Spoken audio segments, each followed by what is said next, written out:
Hello, this is the RPG Crawler, and welcome to another RPG News Roundup, this time for January 18th, 2025, where each week I take a look back at the week in tabletop, computer, and console role-playing game news and bring you the highlights. As always, we will start with computer and console role-playing game news.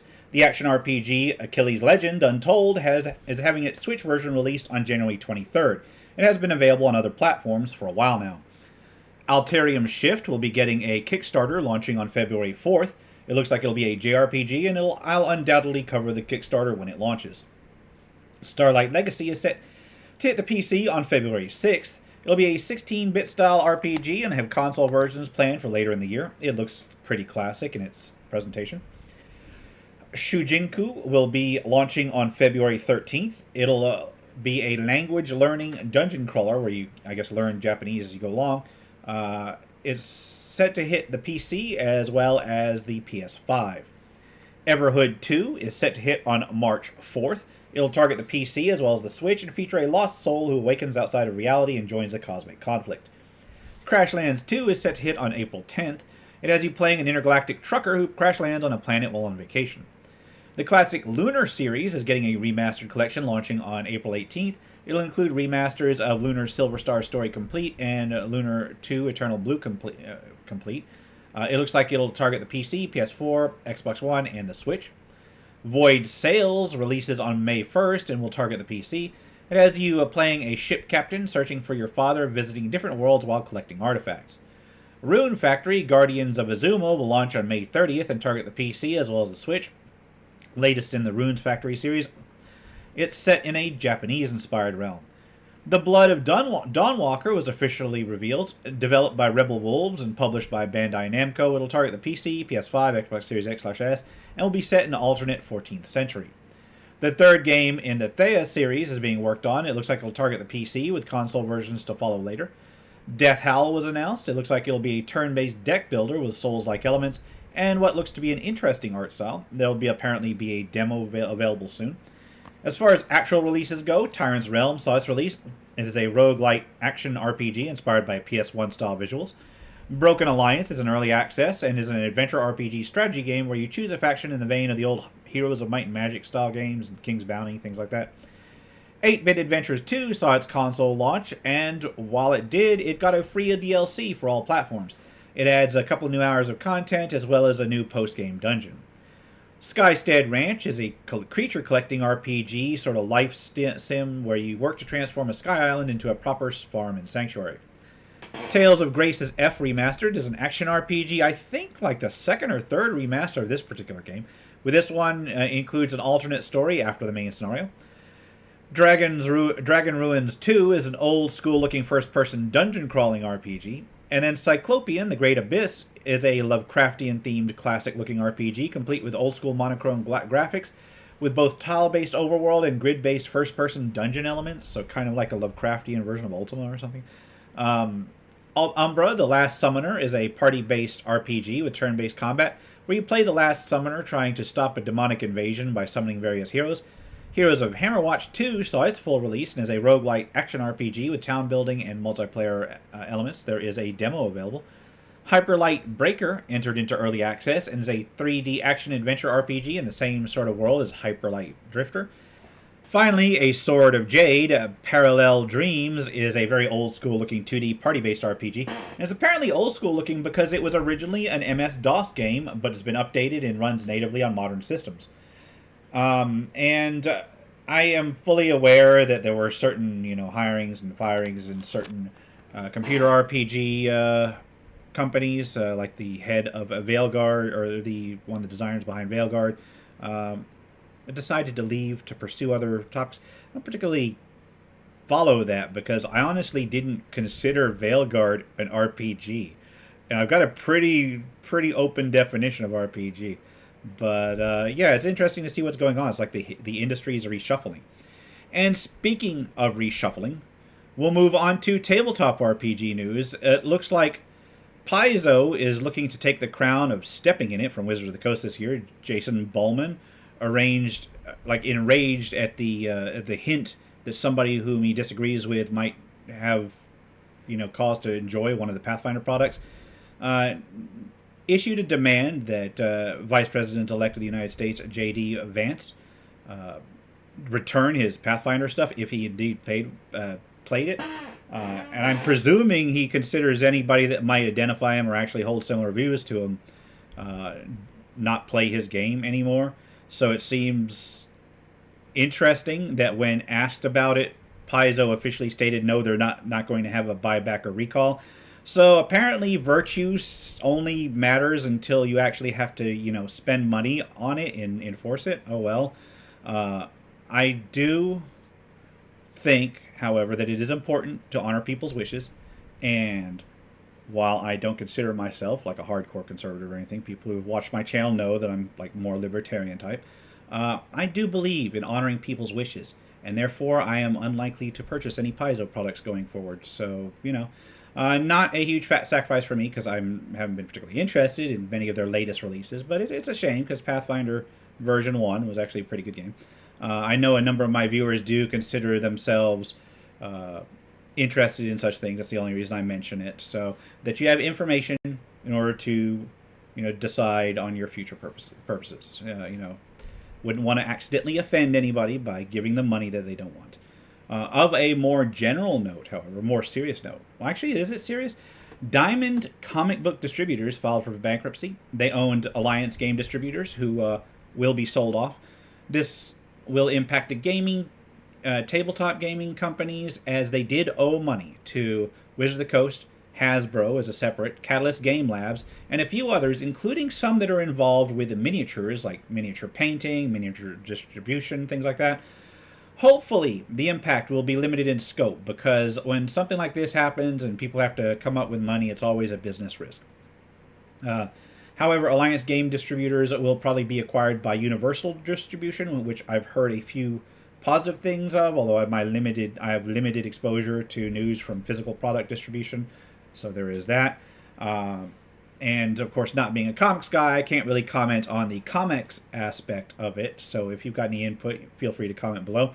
But yeah, it's an interesting bit of a shakeup there. Distribution for physical products already having to compete with online material, and yeah, it's really going to hit more the, not only just the physical books, but also like the accessories, like as I said, miniatures, miniature painting, things like that. So, we'll have to see how that shakes out. Moving onwards towards minor and PDF release news, Legendary Games has Ultimate Ships for Pathfinder 2nd Edition. It's going to be an expansion for the Pathfinder rules with ship-to-ship combat, details on various ships, armaments, and so forth. They've produced that for other systems already. Then Orphan Bookworm has a few other offerings for Pathfinder 2nd Edition. There is Breath of Life the Scout, which reimagines the Scout from 3.5 into 2nd Edition rules, and then Speak with Animals, which offers various magical beast companions. I'm going to go through this as fast as I can because the tabletop stuff like this has always been going a little long and occupies most of the news post, and I'm kind of wanting to break it up a bit because I want to cover more, actual computer RPG stuff. Anyway, I'll comment on the end. Anyway, Grimm Press has a few offerings in their Cavern Crawl series of 5th edition dungeon crawls. There's Cavern Crawl number 66, Icebound Asylum, number 67, Iceforge Citadel, and number 68, Frozen Siege. RDUNE Adventures has several offerings, a series of 5th edition adventures. There's Cruel Magic, Terror of Wolf Mountain, Witch of Copperhead Swamp, Defend Halfway In, and Gala of Horrors. Wandering Otaku has a couple of 5th edition offerings as well for the Osmoria setting. There's the Osmoria Lore Book, and then Shadows of Laish. Mystery at the Golden Sturge is a 5th edition adventure module dealing with the time warping and solving a murder mystery. The Banshees of Barkerville is an immersive 5th edition adventure set in a gold rush town now shrouded in mystery, with a haunted theater arriving in town and strange happenings going on. Coins of the Thirsting Souls is another 5th edition adventure, this time for levels 1 and 2, that deals with the Eternal Rest Tavern. Nice name. Stone Home Games has another entry into their From the Village Vault of 5th edition adventures, this time Book of Boom. They're all really short, like 1 or 2 page adventures. Elven Tower has a few seasonal themed offerings, a bit of a day late and a dollar short situation, but whatever. They're suited for 5th edition as well as Shadow Dark. There is Dinner with the Spirits and House of Krampus. Nocturnal Horrors, the Bestiary of the Damned, looks to be a monster manual with the Victorian dark fantasy style creatures within it. That's always interesting. Bloat Games has a series of offerings. I'm putting them here all at once because they're related. There's the 5th edition Cryptid Manual, which collects various creatures based on cryptozoology.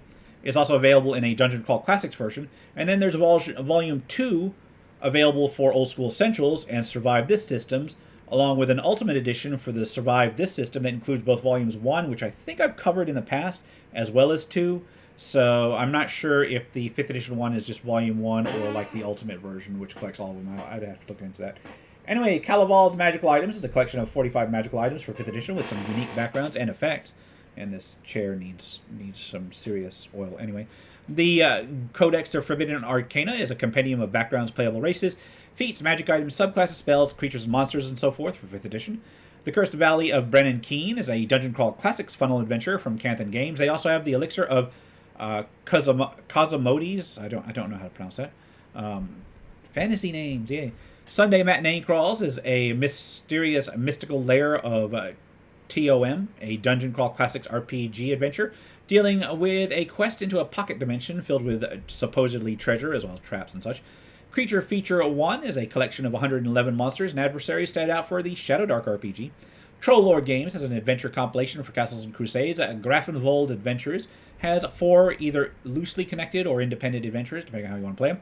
Populated Hexes Monthly 41 is another in the OSR Zine series, this time dealing with the Shadowlands. And some of these may sound familiar. I may have covered them before because they're coming out in print on demand and such. Frog God Games has Tome of Essential Horrors 2 for Old School Essentials, a collection of creatures statted out for the Old School Essentials system. Cabinet of Curiosities is a Lamentations of the Flame Princess compatible adventure, actually a collection of 2 heist-based adventures set in the year 1650. Mazes, a fantasy role-playing module. Hunters of the Endless Night is another adventure for the Mazes Fantasy RPG. This time, you are guarding a caravan, and the caravan members have been carried off to the night by horrors from the sky that look suspiciously like large wasps. Kobolds Ate My Baby, the Orange Book, We Is Kobolds, is an RPG where you play kobolds with insatiable appetites. And I believe it's another version of this. It's been going on for a while, and it looks cute. The Foils of Power is a Savage Worlds collection of 3 dungeon adventures. Then there's more offerings for the Pathfinder for Savage Worlds series. There's Bestiary 2 and Advanced Player's Guide 2. Really unfortunate timing on that. Darrington Press has pre-orders for the Daggerheart core book, as well as the Daggerheart Nexus core book, which I believe links up with other outside of Drive-Thru RPG stuff. That's their new upcoming fantasy tabletop RPG. Remember, they are pre-orders. Oddity Press has Grimwild, a cinematic fantasy RPG, which tries to match up typically heroic fantasy with fast cinematic narrative rules. They also have a few settings for it, Galenvale and Nevermore. My Father's Sword is a humorous, over-the-top sword and sorcery style game with a focus on narrative, with little in the way of dice rolls, so you kind of play it fast and loose. Realms of Elgaroon, first edition. Nice always to put first edition in, because we know you're going to have a second edition, which I'm going to have to go ahead and, I figure that would reduce sales. Anyway, it's a science fantasy tabletop RPG built around a character customization and dynamic combat set on a dungeon planet. Columbia Games has a few offerings for Hornmaster. There are Miners, which is a profession, Parios Keep, and Hooksooth Gargoon, an orc colony. Britannia Game Designs has Dux Bellorum for Chivalry and Sorcery.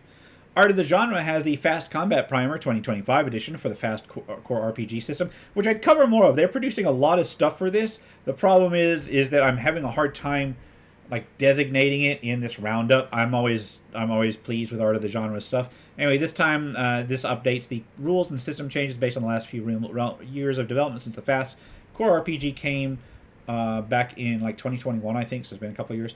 Sleepy Hollow has the Parish Ledger, an NPC guide for the Sleepy Hollow tabletop RPG with various fully fleshed out NPCs, random generations, tables, and so forth. The Mask of the Empress is an assignment for Candela Obscura, where a thief stole an ancient artifact, unaware of its power. Cold Plague is a scenario for Call of Cthulhu set in 1920s Cape Cod. Tail Chaser is a third-party adventure for Shadowrun, this time set in space, which is rarely used for Shadowrun, although it does exist. Battletech, Ilkon's Eyes Only is a sourcebook that details the events on Terra from 3151 to mid-3152. Star Trek Adventures 2nd Edition has a starter set PDF that includes a rulebook, campaign booklet, some characters, and so forth, just to get you started in that system. Damn it, Dwarven Assault Mining and Neutralization Interception Team is an RPG in a zine style focused around space dwarves. That's a neat concept, actually.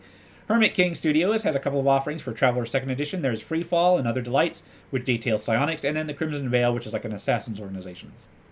A Mansion Most Vile is a manor crawl for the Mothership sci-fi RPG. And finally, there is Dawn, the RPG, a grid-based, combat-focused tabletop RPG inspired by battle manga, anime, and so forth. And with that, I'll move into crowdfunding campaigns. Remember that contributing to a crowdfunding campaign should be done only at your own risk. Doing so is no guarantee of even receiving a product. Mentioned here is not an endorsement, but is for informational purposes only. And it looks like Chernobylite 2 Exclusion Zone has its Kickstarter up. It will be a post-apocalyptic action RPG in an open world with base building and co-op elements, just like the first, except I think substantially better. Then 5th edition Travel Sim will be a mobile app that generates travel and exploration encounters for you to use for 5th edition. Onwards towards the tabletop campaigns, even though that last one was kind of tabletop related, it was a program. I'm going to put those up there where I put the games in the future. I'm going to try and cover more of them as they come out, provided they do have more of them, because it's actually a limited little niche. Anyway, there's Avatar of Aramil, a 5th edition adventure that will handle the appearance of an avatar of a goddess. Then Daragon Chronicles is looking to fund a hardcover collection of 6 5th edition adventures. The Planewalker will be a 5th edition adventure that travels through space, or through time and planes. Ghosts from a Forgotten World will be a 5th edition of dark fantasy campaign set in a world where magic was forbidden and alchemy has taken its place. A Time Traveler's Guide to Dinosaur Hunting looks to be a 5th edition compatible supplement for hunting giant dinosaurs as well as alien horrors and various mutants. It'll include a bestiary as well as adventure collection, and I think some of the material may have been produced already. I forget, in different products. It looks real familiar for some reason. Anyway, Unwrapped looks to be a 5th edition gothic horror adventure revolving around the Victorian era with a dash of Egyptian mysticism. The Earthborn looks to be a 5th edition adventure focused on nature survival in a steampunk world. Grim Tales, The Blood Debt, will be a collection of new subclasses, magic items, lore, as well as gothic horror adventure for 5th edition. Shards of Corruption will be a 5th edition adventure anthology from Evantier Games. The Infinite Mansion is looking to fund a 100-room adventure for 5th edition set in a vast extra-dimensional mansion, whereas D100 Dungeons will offer 100 unique locations for 5th edition ready to roll up, although it will be compatible, or should be compatible, with other fantasy tabletop RPGs as well. Weapons of Lore will be a collection of cursed, rechargeable, as well as traditional magic weapons, as well as some that advance with the character for 5th edition. Red in Tooth and Claw from Chamomile Has a Project is looking to fund a 5th edition compatible supplement for survival horror in the wilderness. The Deck of Devilish Things will be a 5th edition card supplement with cards that offer various game-changing effects. Zerathor's Grimoire of Dread will be a 5th edition supplement with various dark species, shadowy classes, forbidden spells, cursed items, various monsters, and a corruption system. Monsters at their Core looks to be a collection of monsters for 5th edition, both new and old, along with a new monster core system. Vigilante City for 5th edition will be a street-level superhero tabletop RPG based on the 5th edition rules and inspired by 1990s superhero cartoons. Legendary Games is looking to fund legendary monsters, Vicious and Valiant, a collection of a number of creatures stand out for Tales of the Valiant and Black Flag. How many of those are just going to be some of their old stuff with slightly new coats of paint? Who can tell? Classic Game Adventures Side Quest looks to be a collection of double-sided cards with art and information for the GM inspired by retro computer RPGs of the 1980s. Windheim to the Rescue will be an adventure for the Dragonbane system. Scale Mail looks to be a solo RPG with dragons where you play a postal worker with a dragon mount. Get it? Scale Mail? Anyway. Finally, there's Crucible of Aether, which looks to be a mystic industrial tabletop RPG in a world with both magic and technology. And on that note, I'm going to wrap things up here. I will say that I'm debating the merits of splitting the RPG News Roundup into computer and console RPG news and then tabletop RPGs, because I absolutely know that some of my audience only watches one or the other, and I'm thinking it might be advantageous to split that. If you have any thoughts on the matter, be absolutely sure to comment below. And I do have some reviews. I know I've been saying this for months at this point, but I have reviews coming up. I just need to get them posted at this point. So we're good with that. I'm going to try and get way more reviews out this year. This has been the RPG Crawler with my RPG News Roundup for January 18th, 2025. As always, links will be below, at least if I can put them there, because if you're in the other place besides YouTube, then you know that I'm having trouble with that still. If you like what you've seen, remember to leave a like, comment, and guide feedback, and subscribe for more RPG content. Until next time, take care and goodbye. And if you are still watching, I would like to take the opportunity to thank my supporters, the top tiers of which are listed on the screen, without whose support I would not have been able to offer the variety of content that I have on this channel throughout the years. If you're feeling particularly generous and would like to join them, you can support the channel. There are a variety of options to do so. I have a Patreon, a Subscribestar, as well as channel memberships enabled. If you are not in a position to contribute, simply leaving a like, a comment, or sharing my videos are all wonderful ways to help the channel grow without spending a dime, and are all greatly appreciated.